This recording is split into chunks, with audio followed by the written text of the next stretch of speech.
Good morning. How are y'all? Let's let Facebook get here because you know they slow. They slow. Not they. They're slow. I got my Celtic salt. I'm adding something new to the list. Let's take the Celtic salt first. Is Facebook here? They're not even here yet. Hang on.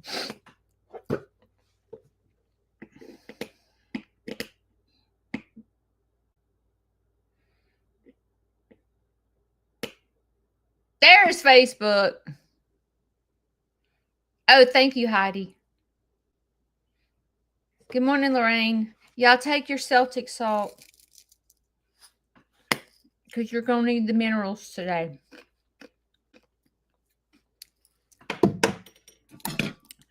Grab your vodka. And this is what I'm adding. Make sure you throw your cap away or you're going to drive Shane crazy, okay? So after this live, grab your vodka, take the top off, take your Celtic salt, and then throw the bottle cap away or we're going to all drive Shane crazy. And that's the last thing we want to do is drive Shane crazy because he doesn't drive us crazy. Okay. If I talk loud, it's because I have fluid on my ears. I've had fluid on my ears, I don't know, for a minute. I'm going to say a week. And I cannot get rid of the fluid. I've tried, you know, like you go like this and pop your ears. This one will pop and this one won't pop. But when this one pops, it sends me spinning. So like it's not a good thing. I put a little bit of alcohol down my ear. Peroxide, none of that works. I've tried Flonase, it doesn't work. I've tried Mucinex, it's not working. I've tried taking allergy pill every single day, it is not working. So when everything doesn't work, you have to go to the doctor. Taking my glasses off, I'm becoming blind. And the last time I've been struggling for the past 2 years with fluid in my ears. Off and on.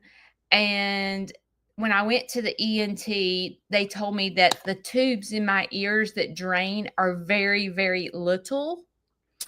And so I don't know why all of a sudden this is happening because it's never happened in my life. So I'm probably going to have to get tubes in my ears, I'm guessing. So I go to the doctor a week from today. Yeah, I got to wait a week. So we're just going to stick this back. Today, I want to talk about fitting in. Fitting in with the crowd. That's what I want to talk about. Do you, or like when you were in school, do you fit in? Maybe you care to fit in, or maybe you're like, I don't care to fit in. Some people are like, it doesn't bother me that I don't fit in. Does it bother you? I put on too much moisturizer.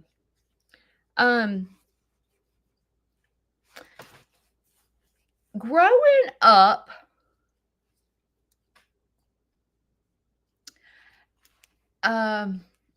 you know, I have 2 brothers. Speaking of 2 brothers, let me change the subject real quick. My brother is still in jail. He's been in jail since December the 5th or 10th. I can't remember. So he's been in jail a minute. And he is going to trial on April 21st. So that means he's been in jail almost 5 months. And I called his lawyer and I said, "Hey, is my brother in a better mind frame because he's been in jail for a minute and he's not been doing the substance that he was doing? Is he in a better position?" And he said, "I've been instructed by your brother not to speak to any of his family." Oh, okay. Okay.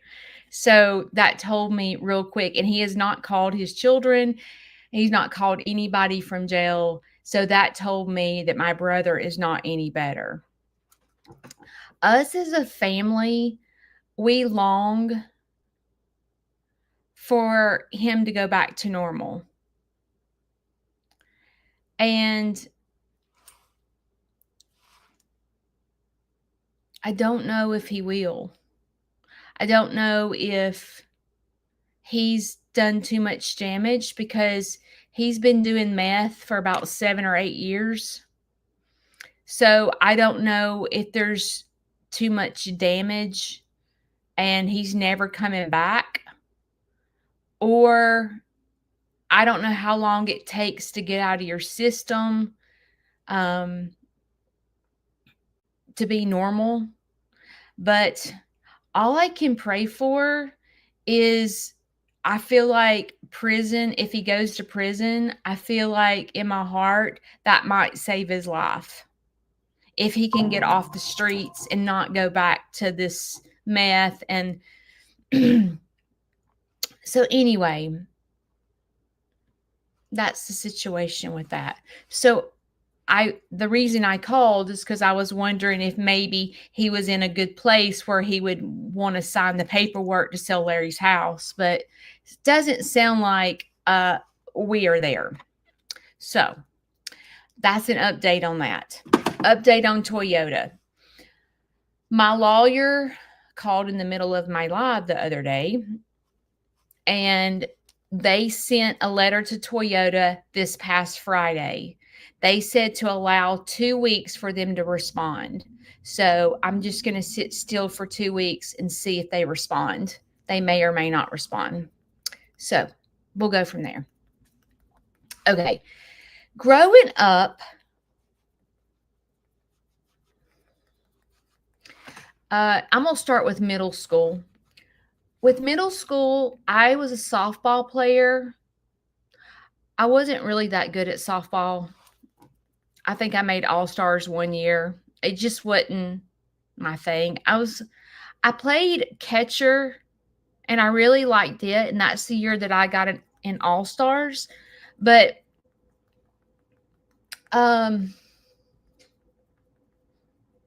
it just wasn't my thing. I just, it wasn't my favorite thing to do. So I didn't really stick with it. I played it a couple of years, but that's it. My jam was being a cheerleader. That was up my alley. So from the time, well, Mom put me in dance. I think I was 5 years old, and I was in dance my whole life. And I became a cheerleader 7 years old, and I cheered my whole life. In 8th grade, I was always considered popular in school because Greg and I, my oldest brother, were in the same grade. And so everyone thought we were twins, and Greg and I are 12 months apart, 12 months and 25 days apart. And so Greg got held back in 1st grade. So that ended up where Greg and I went through school together, the same grade. And Greg and I Greg played football and he was really good at football. And I was the cheerleader dance, and Mom had Greg in dance. And we were just in the popular crowd. Um, when I was in 8th grade, I won like personality plus. Greg won biggest flirt. Everyone liked my brother. That was another thing, is like when my friends would come over and spend the night with me, they would flirt with my brother. It was like I didn't even have a spend the night company. I hated it because everyone liked my brother. And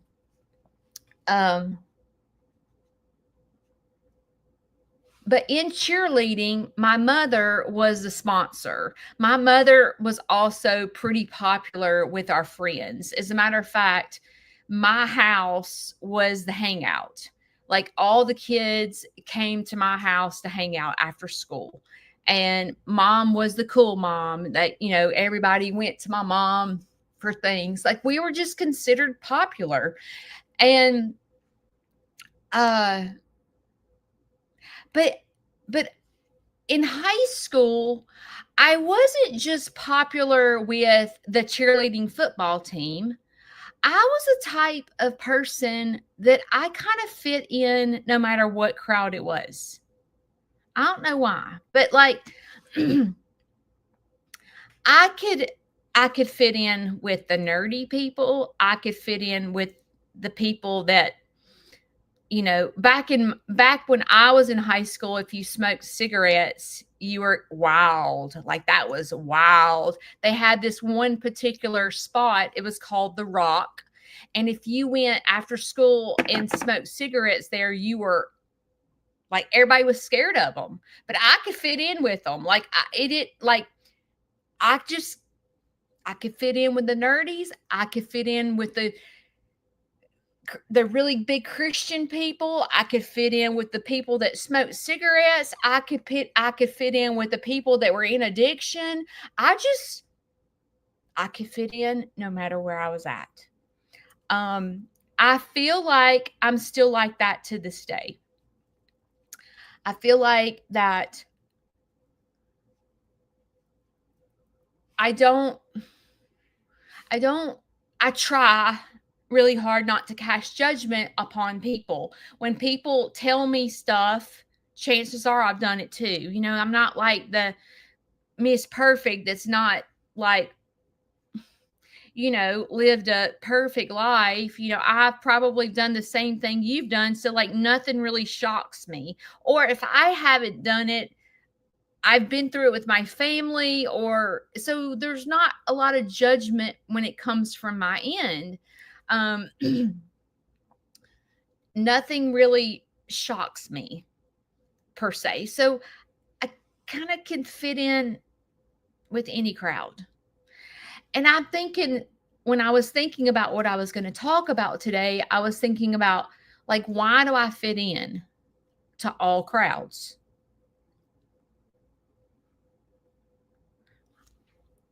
Why do I fit into all crowds?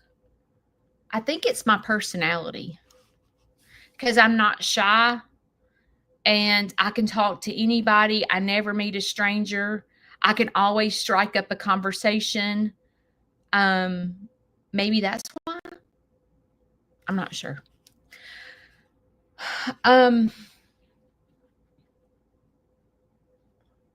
I remember my very best friend.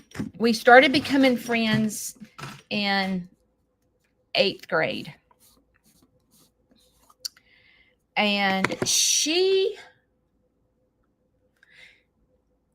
was not involved in anything. Like she wasn't a cheerleader. She uh she was adopted, and her parents were a lot older than all of our friends' parents. Um but she like took up with me. When later in life, when we talked about it, she was like, I thought you were so cool because you were a cheerleader. And she wanted to be a cheerleader so bad, but her parents couldn't really afford for her to be a cheerleader. But her and we hit it off. And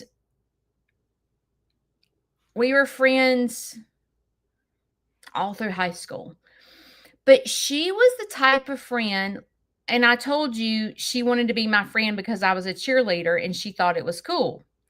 So she never became a cheerleader, but she kind of followed everything that I did.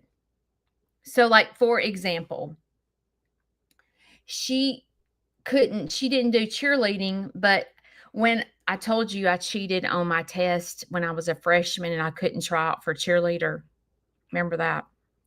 Well, I ended up trying out for the dance line. And this friend of mine, I'm just going to tell you her name. Her name was Melody.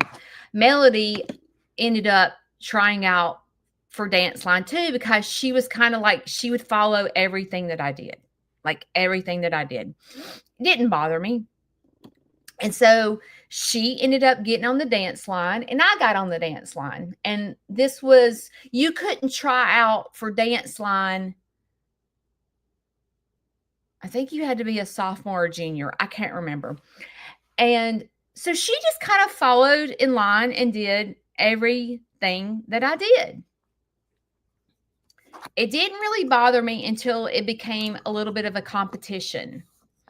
And so when it came to our senior year in high school,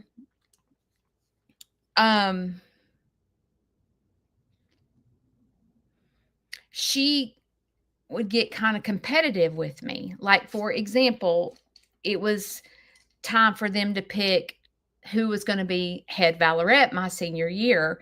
And I could, when they announced that I got head, I could see her face and she was just like, oh gosh, like she wasn't happy for me. She was competitive with me and she ended up getting co-head.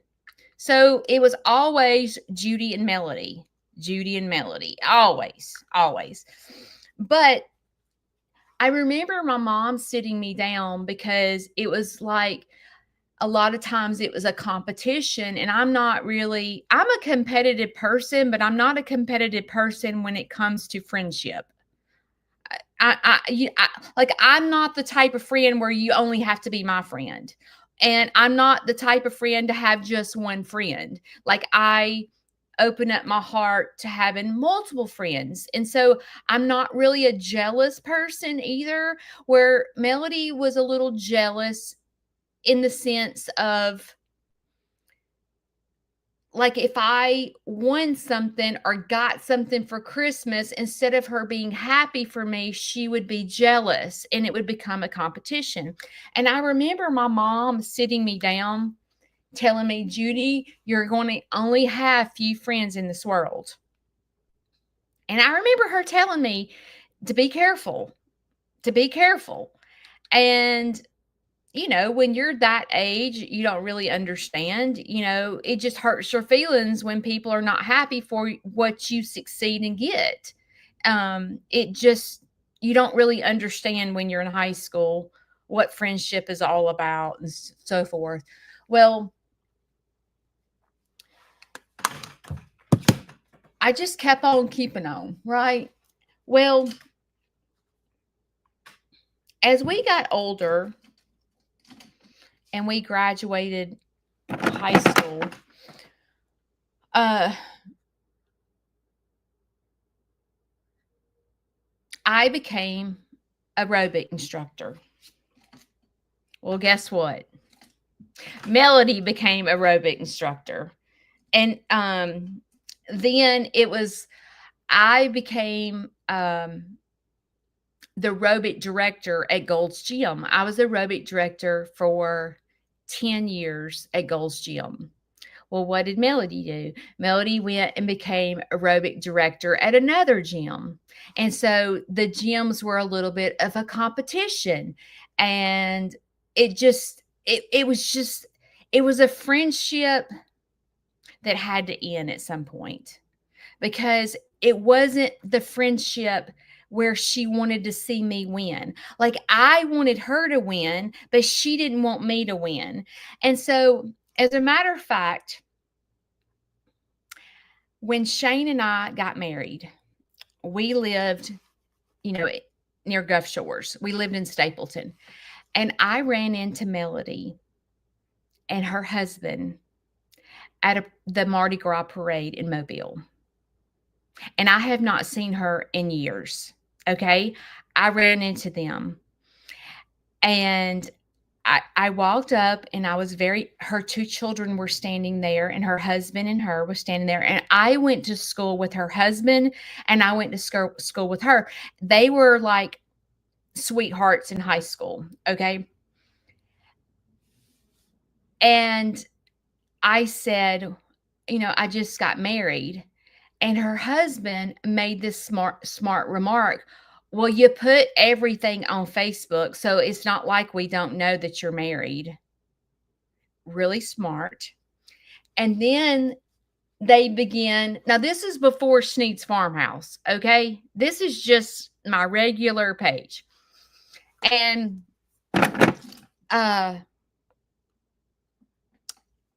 they were making rude remarks that I post too much on Facebook. I left them because I had gone to the bathroom. So Shane did not get to meet them. I had gone to so when I got back, I felt like I had been kicked in the teeth because I realized to that day, she still did not want me to win. Like she still was in competition with me. And I ended up not having a good time at the Mardi Gras parade because I was allowing that to hurt my feelings. People that I have not seen, my best friend that I have not seen in years, and they began to basically make fun of me for being married again. And they made fun of me because of the things that I post on Facebook. And I got home and I said, Shane, it's time to end this friendship. And this is not what I want to do. I don't enjoy blocking people. I don't enjoy ending a friendship. I don't really know how. But it's time. They're making fun of me for posting on Facebook. And I'm done. I'm too old for this. If you don't want to see me win, just go on. Just go on. That day, I made the decision to block her and block her husband. And I sit here, that was in, I'm going to say probably 2017. And now, and she's been blocked the whole time. And I sit here and chuckle. I'm like, because it makes me a little bit laugh to see where I am today with social media when they were making fun of me.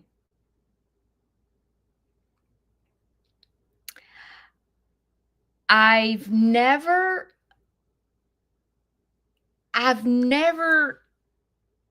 this may seem like I'm bragging, but just bear with me, but I've never lost.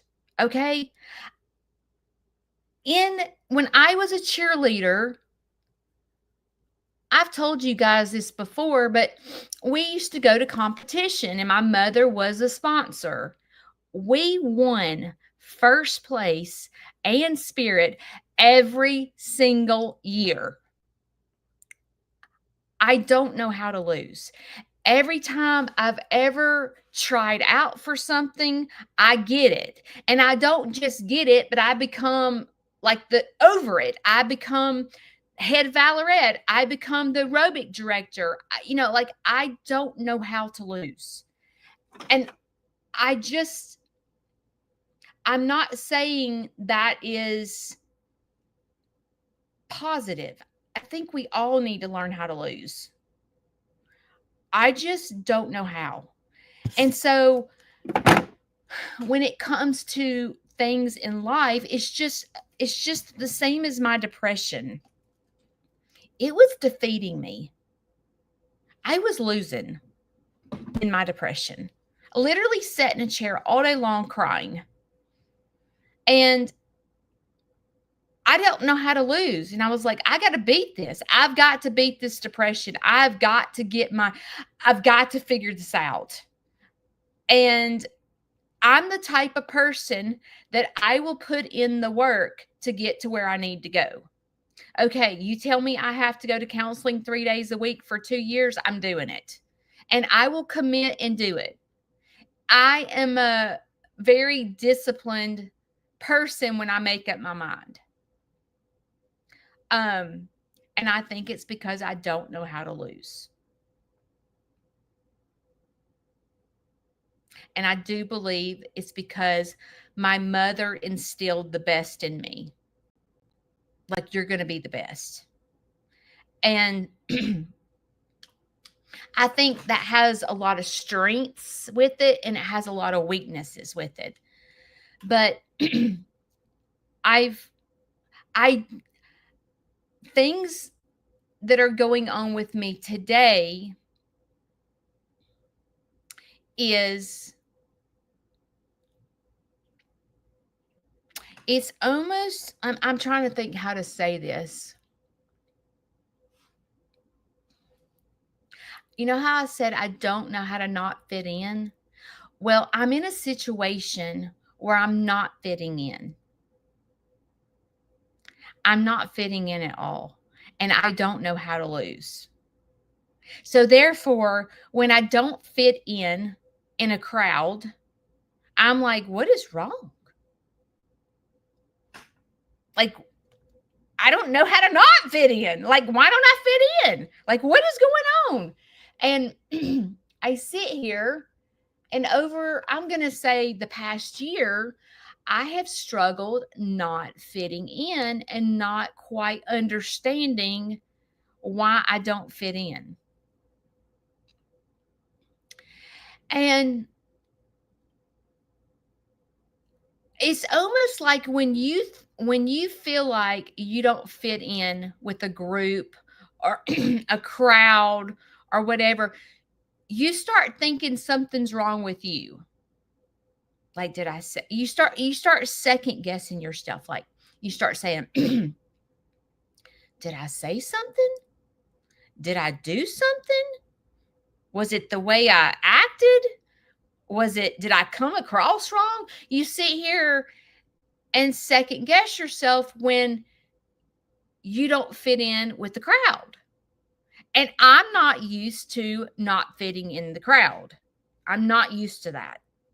So this particular change in my life has made me question myself, my integrity, I've questioned myself a gazillion times. Is it because I said this? Is it because I did this? Is it because this? Like, you sit here and look for an answer as to why you don't fit in. And with Melody, I knew exactly why I didn't fit in. I didn't fit in with Melody because Melody was always in a competition with me. She had to be one up on me. And my brain does not work like that. Like, it does not work like that at all. I am not here to be in a competition with my best friend. Like, I want my best friend to win. Like, when you're my best friend, I am your biggest cheerleader. Like, I am right there behind you going, you got this, do it. Come on. I'm your cheerleader. I'm not going, well, she's, I don't know, cuter than me, or she's this. Like, no, I look at my best friend as the most gorgeous person ever. Someone would be lucky to have her, or very protective of her. I would be her biggest fan. I'm not in a competition to see if I can be better with my best friend. That is not how my brain works. And so as I go through these changes, I'm thinking in my head, I am almost 54 years old. Almost 54 years old, and I do not understand what is going on. And the funny thing about not fitting in is if I had to guess, the people on the other side, they don't care two craps about Judy. They're not sitting here trying to purposely, let's just say, not talk to me, or they're not purposely trying to be mean to me. They just don't care about me because I don't fit in. It's not like they're in a competition with me. They just um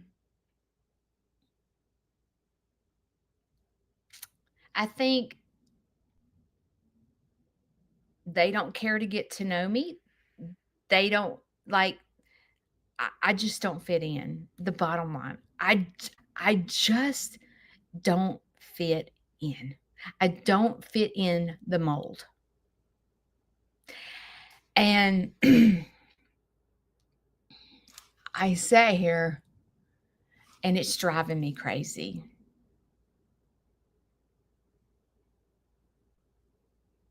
And I had to think, why is this driving me crazy?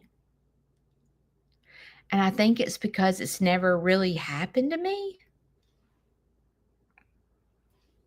I'm not really, I don't know. I really think in my head, I've never really had to deal with it.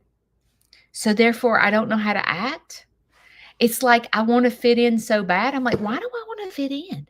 Why do I want to fit in with people that I don't fit in with? Like, what the heck? What causes that? You know what I'm saying?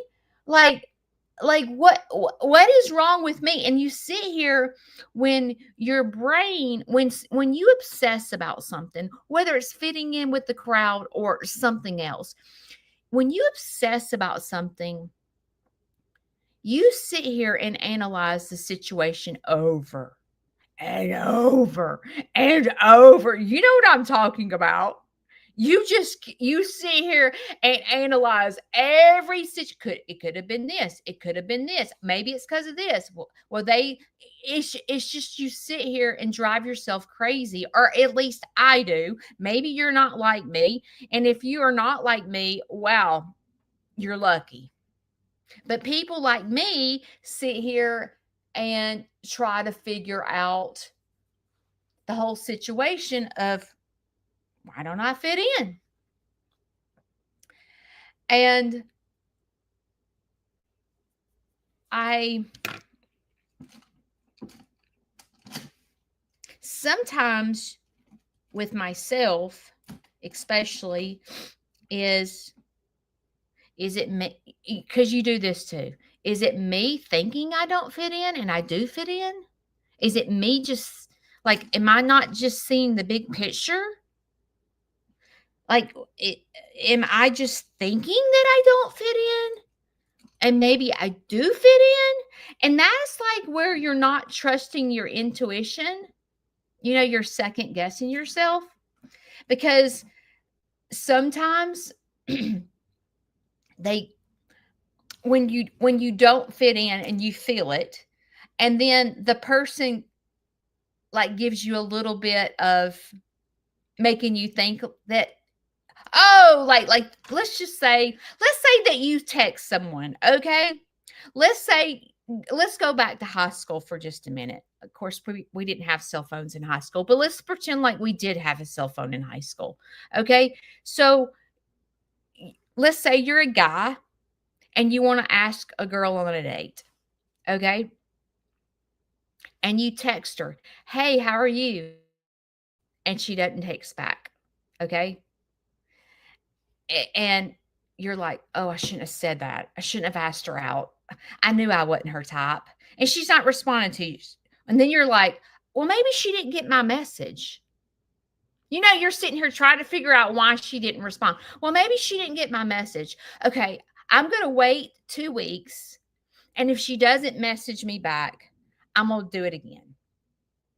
So then for 2 weeks, you drive yourself crazy going, should I text? Should I not text? She don't want to have anything to do with me. She thinks I'm ugly. I'm not in the popular crowd. Like, you sit there for 2 weeks driving yourself crazy over asking this girl out. So then 2 weeks go by and you're like, okay, I'm going to text her again. I'm going to text her again. Maybe she didn't get my message, or maybe she got it and forgot to text me back. So then you text back and you're like, you tried for the second time and you're like, hey, I don't know if you saw my message. I had messaged you a couple of weeks ago, just, thinking about you. What's up? And then your adrenaline kind of races because you messaged this really cute girl and you're like, okay, maybe she'll respond.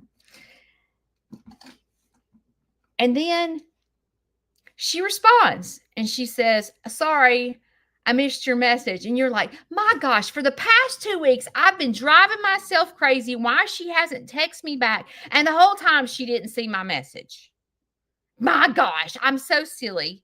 So then she messages. So then you respond, oh, it's okay. It's okay. And you try to make a conversation with her. Okay. And then it goes to dead silence again. And a week goes by and you're like, well, she responded the second time and now she's not responding again. What does this mean? What does this mean? And the whole time when she responded, you're like, I drove myself crazy for 2 weeks, for 2 solid weeks. And she messages me back.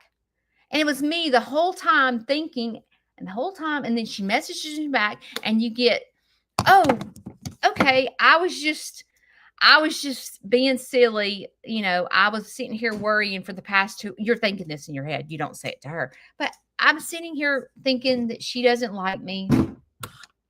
And she messaged me. So she does like me. She likes me as a friend or whatever. And then she goes to dead silence again. And you're like, oh. And the obsession starts all over again. And you're like, well, did she not get my message? Was she at work when she got my message and forgot to message me back? And you start it all over again. And then you wait 2 weeks and message her again. And then she messages back. And it sends you in a roller coaster because you can't figure out if you're fitting in or you're not fitting in because she texts every blue moon. And when she texts every blue moon, she's nice. So you can't figure out if you should point blank ask this girl out because she's messaging you back, or if you should just take the hint. Take the hint. She doesn't want to go out with you. And you start figuring out, what's wrong with me? Why can't this girl like me? Like, why can't I get a date? Hang on.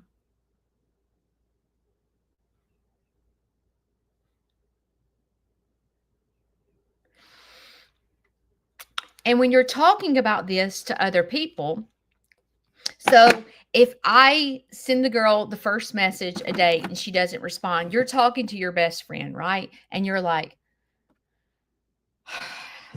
I text her and she's not texting back. I don't know. And your friend's like, just leave her alone. Just leave her alone. Just go on. Quit worrying about her. And you can't because you really want to go out with this girl, right? And so then when she messages back and goes, I'm sorry I didn't text you back. I forgot to text you back. You run to your friend. Oh my gosh, she texted me back. The whole time I thought that I thought that she didn't like me and she texted me back. And it was me being an emotional mind. I was on a roller coaster. Do you see the roller coaster this guy's on trying to date this girl? It's like a total roller coaster. Oh, she texted me. Oh, she didn't. Oh, it's like a roller coaster. And when that guy talks to his friends, he looks like some crazy person trying to chase this girl when he just doesn't fit in. And it will put you in a spiral when you don't fit in. And you can't figure out why you don't fit in. And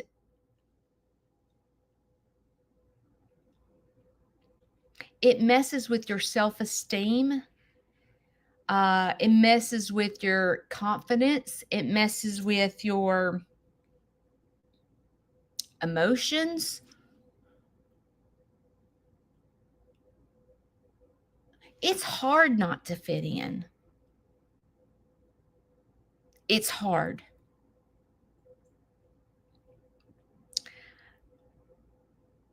But let's break this down. You know, when you're obsessing about something and you can't get to a resolution about what's going on around you, get in a quiet place and break it down.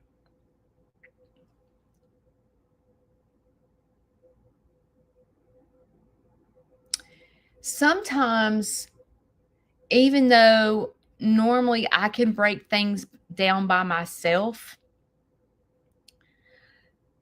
sometimes I can't figure out what's wrong with me and I can't figure out how to break it down. And when I get like that, there's a couple people that I can go to that I have to think it through and I need help. So I sat here and I thought about my personality and I thought about the people that I don't fit in. I thought about their personalities and I began to just really think in my head, what is going on with me? Not what's going on with them, but what is going on with me? What do I need to fix? What is going on in this brain?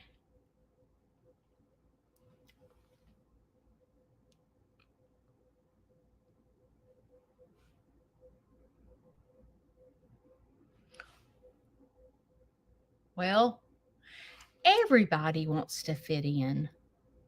I mean, honestly, let's think about this. Everybody wants to fit in with the in crowd. Everybody wants to be liked. Everybody, like all of us want. That's a normal reaction, a normal emotion, a normal feeling to want to be liked, right?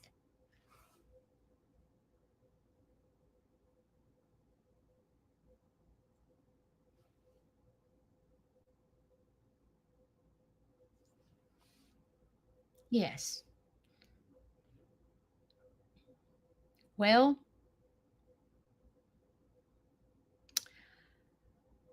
a lot of times we as a person think that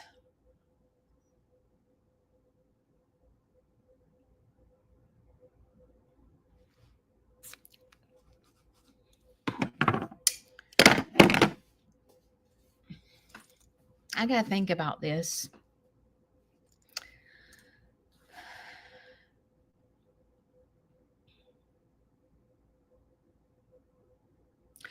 Okay. What is going on with me? I think I think the reaction of wanting to fit in is normal. I think what it's normal to sit here and try to go, is it this? Is it this? Is it this? Every one of us, that is normal. We're all going to try to figure out why we don't fit in. But when you get alone and you break it down and you think about what is important, why do we feel like we need to fit in? What is going on with us to feel like we need to fit in another crowd? I think it's we want to be accepted. I think for me personally, when I sit here and think about why do I not fit in? It's almost as if God is separating me from the in crowd to teach me a lesson. And I sit here and I think, what am I supposed to be learning from this?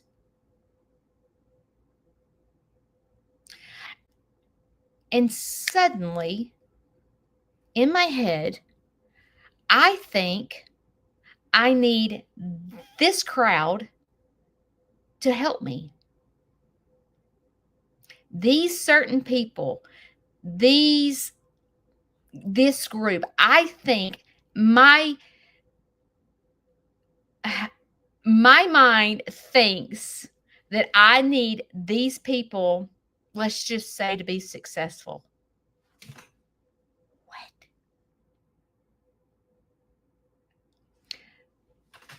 What? When we're breaking this down, you too, you just like this little boy that was going to ask this girl out, he thinks his self-worth and everything is wrapped around this one person that he thinks he needs to ask out and be in a relationship with. Okay? Me, I think this one group of people is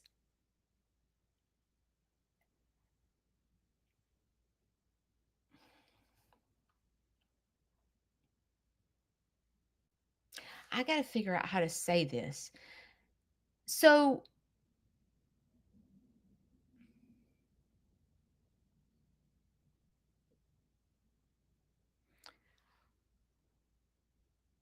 what makes us successful? You know, if you had to turn to certain people or turn to yourself, who do you trust? Do you trust yourself or do you trust someone else? You're going to trust your own self, right? Okay. Who are you going to turn to when you're struggling?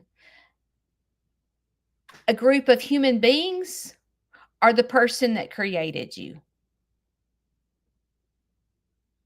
Do you want to be like the in crowd or do you want to be more Christ-like? And I don't like to talk about religion per se, simply because it comes across when I talk about religion that I expect you to believe what I believe. And I do not do that. I do not do that at all. When I speak about religion, I'm speaking of myself. So I don't expect you to believe everything that I believe. You're still welcome here. But for me and myself, God understands my brain. He made me. He is the one that gets me. He knows the need that I'm feeling, but it's almost like he's separating me for me to trust in him and not other people. Like, it's almost like, okay, Judy, you think you have to be in the in crowd. Trust me. Trust, put your trust in me. And it's like he's separating me so that the only person I can depend on is him. Because I'm not in the in crowd. And if you really think about that, that's pretty powerful. It's pretty powerful. Now, your human being self, when you don't fit in with the crowd, you got your feelings hurt. You do. You got your feelings hurt because sometimes, like, for example, let's say you have this childhood crush and it's a superstar. Okay, let's just say you're a guy and your all-time girl that you'd love to marry is Britney Spears. Okay, let's just say it's Britney Spears. In your whole life, you had Britney Spears posters all over your room, and like you dream about the yellow snake around her neck and the bikini or whatever, and she's dancing, and you're like, oh, Britney Spears, Britney Spears. Oh my God, I love Britney Spears. Okay, and then your whole life you've wanted to, oh, if I could just meet Britney Spears. Okay. And then one day you go to her concert and your parents give you backstage passes to meet Britney Spears.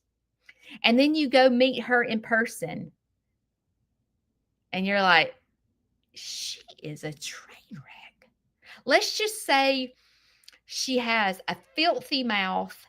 She's just swearing and she could care less that you're in the room. Your parents paid for you to be there and she could care two craps about you being there and you're like, my whole childhood crush that I've been in love with, you've been all over my walls. I meet you in person and you could care less about me. And then you walk away and your feelings are just hurt. You're like, I thought Britney Spears was this wonderful person. She's beautiful. And all of a sudden, her personality makes her ugly as homemade sin. You're like, the beauty that I saw in her is gone. She is not the person that I thought she was. You know, we've all been there, and it's such a disappointment. And it's a disappointment that you put people up on a pedestal and they're not really on a pedestal. They're no different from you. But sometimes we think if we could just fit in, or if, I don't know, I hope I'm making sense. In life, we all want to fit in. But God, with me not fitting in is different. I'm not used to it. It really hurts my feelings. And I feel like I want to talk about it all the time because I'm trying to figure out what's wrong with me. Is it what I said? Is it what I did? Is it the way I carry myself? Like, what is it? And I realized I went and I phoned a friend and I said, can we just talk about this? What is wrong with me? Why don't I fit in? And this person spoke truth in me. And he said, okay, Judy, this person that you're wanting to fit in with is a big vessel. Okay. It's a vessel. And the vessel is pulling all these little tugboats. All these little tugboats are behind this big vessel. And I was thinking about it because all the crowd that I'm wanting to fit in with, there's only one vessel. But there's probably, I'm going to say, 7 tugboats behind the vessel because the tugboats are following the vessel, the big vessel. Okay? I'm listening. Yeah. Judy, you have a strong personality and you are a vessel yourself. Meaning, you're not a tugboat. Tugboats depend on the vessel to get them through life. And I was like, okay, I get what you're saying. You're not a tugboat. You're not going to allow another vessel to dictate what you do. You are a vessel yourself. I'm listening. And I'm thinking, okay, what does that mean? He said, you have choices in life. Do you want to be a tugboat or do you want to be a vessel?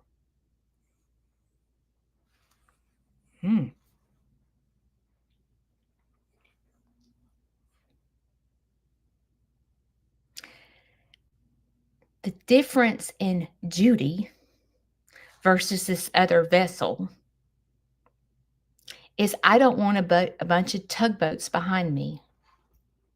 Meaning, My vessel wants other vessels. I'm not the type of friend that's going to be in competition with my friend.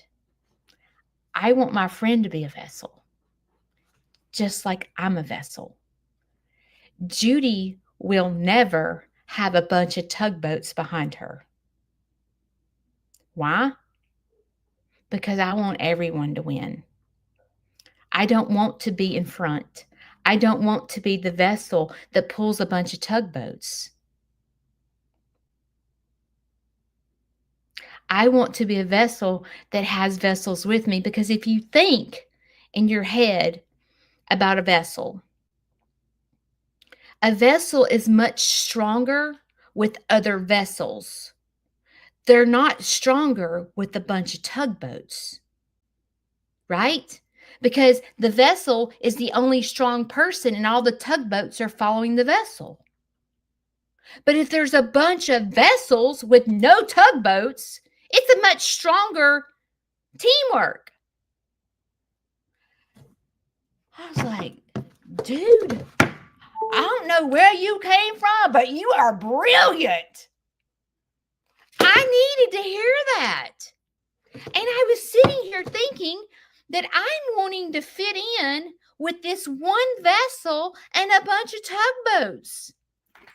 That's what I'm wanting to fit in. I don't fit in that mold.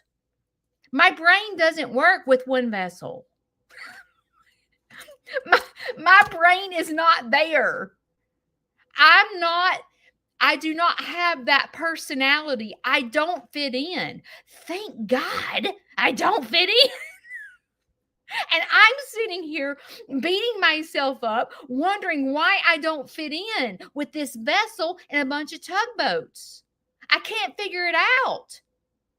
Why won't these people talk to me? Why, when I text them, they don't text me back? Why don't I fit in?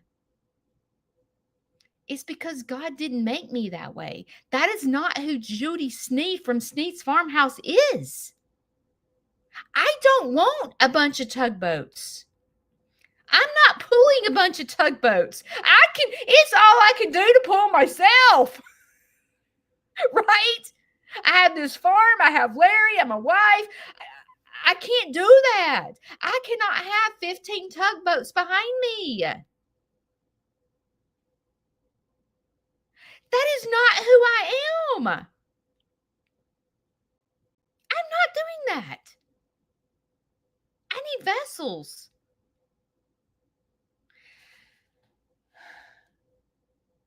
And it made me smile when I thought about that whole analogy. What are you? Are you a vessel? Are you a tugboat? Do you just get in line and follow the vessel? Are you that, like, you're not a strong-willed person, or do you not believe in yourself enough to be a vessel? You're just going to follow you're just going to be in the tugboats and you're just going to follow this one vessel. What if the vessel falls? You fall. Because the only way you can be strong is if you follow the vessel.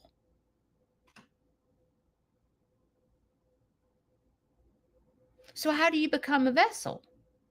You stand alone. You get away from the crowd. God separates me because I feel in my heart that God is creating me as a vessel. And he's like, Judy, all you need is me. Be yourself. And in the beginning, like even with my marriage with Shane, I can't tell you all the details, okay? But in the beginning of our marriage, it was not good. Okay? It was not good at all. As a matter of fact, I came very close to going, I have made a big mistake and I'm running like Forrest Gump.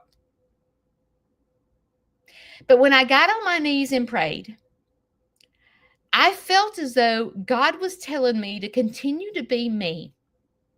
Don't worry about him. Be yourself. Be yourself. Trust me and be yourself.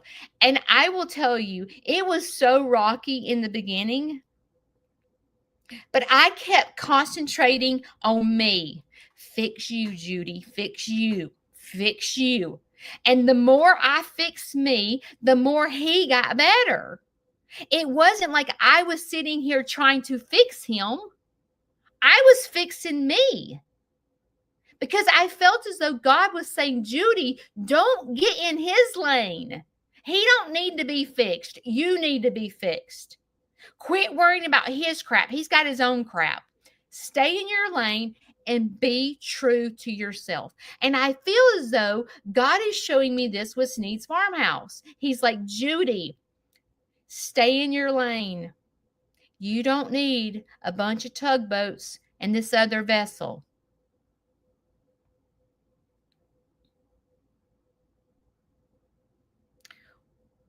We're going to work on your vessel and other people's vessels.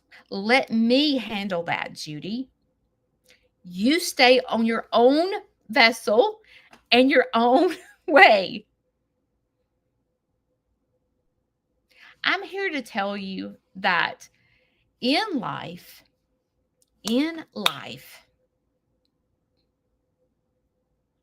I don't know what you were brought up with. Maybe you're a follower and you've never been a vessel. You've always been a tugboat. It's not a good place to be in. You're always insecure. You always second guess yourself. You think you can't do it without the vessel. You do. I can't do this. I need to change my ways so I can please this vessel. Because this vessel's all I have. I fell in the same trap. I was falling in the same trap going, I cannot do this without the vessel. Okay? The vessel is huge. And God's like, Judy, I'm separating this other vessel from you because all you need is me. I've taken away your farm. Not my farm. He hasn't taken away my farm. All these changes are happening to me. And the reason they're happening to me is for me to build myself up and be stronger. Because when things are taken away from me, I have no choice but to trust in God. I feel scared. I'm not going to lie. I do. My life has changed so much. I feel scared. I worry about the same things that you worry about. My finances, my well-being. Oh my gosh, am I going to keep my animals? I worry. I'm no different from you. I'm not up here on a pedestal. We are all vessels here at Sneed's Farmhouse. You backup dancers are not tugboats to me. None of you are a tugboat to me. We are all vessels. I am not better than you.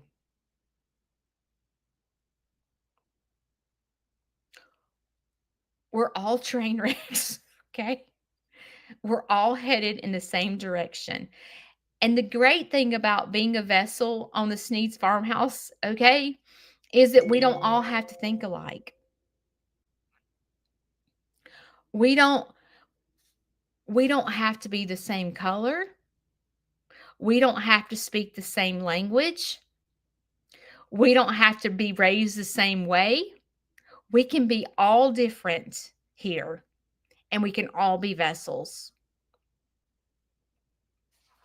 And I feel like God is calling me not to be the main vessel. I'm not. I'm not strong enough to be one vessel and have a bunch of tugboats. I will just feel like I can't breathe if I have a bunch of tugboats behind me. But if we're all vessels,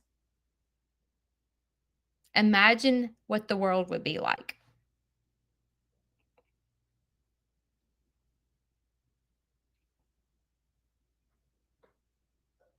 Pretty powerful.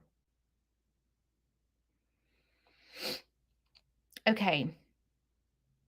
Today is probably going to shock you. So when I closed my farm, I messaged all the field trip people and told them, that I was going to have to close my farm, the hardest day of my life.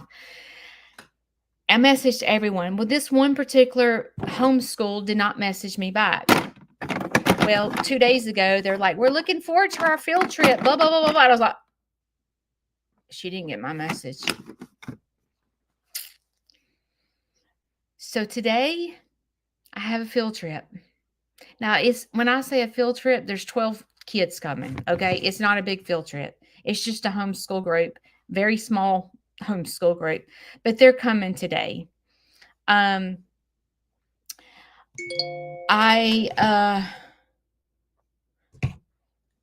excited about it.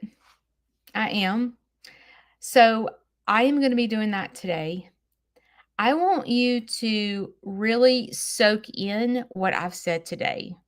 If you need to go back and listen to this all over again, I hope that you will.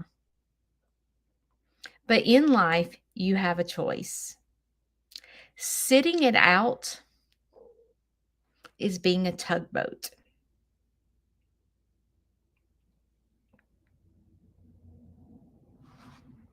Dancing is being a vessel. You don't have to be in competition with anyone. You want to see everyone win. You don't pick and choose the people that you want to see win. Okay? You don't get in a clique. Being in a clique is being a vessel with a bunch of tugboats. Just choosing who you want to win. That's not good. Being a vessel is wanting everyone to win. I love you guys. I will see you next week. Bye.